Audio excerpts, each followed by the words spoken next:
सब्र और नमाज से मदद लिया करो। और बेशक नमाज गरा है, मगर उन लोगों पर गरा नहीं जो इज्ज करने वाले हैं, जो यकीन किए हुए हैं कि वो अपने परवरदिगार से मिलने वाले हैं और उसकी तरफ लौट कर जाने वाले हैं।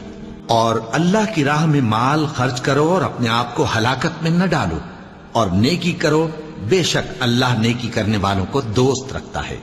मोमिनो, इस्लाम में पूरे पूरे दाखिल हो जाओ और शैतान के पीछे न चलो, वो तो तुम्हारा खुला दुश्मन है। फिर अगर तुम अहकाम रोशन पहुंच जाने के बाद लड़खड़ा जाओ तो जान रखो कि अल्लाह गालिब है, हिकमत वाला है। क्या तुम ये ख्याल करते हो कि यूं ही बहिश्त में दाखिल हो जाओगे और अभी तुमको पहले लोगों की सी मुश्किलें तो पेश आई ही नहीं। उनको बड़ी बड़ी सख्तियां और तकलीफें पहुंची और वो सऊबतों में हिला हिला दिए गए, यहां तक कि पैगंबर और मोमिन लोग जो उनके साथ थे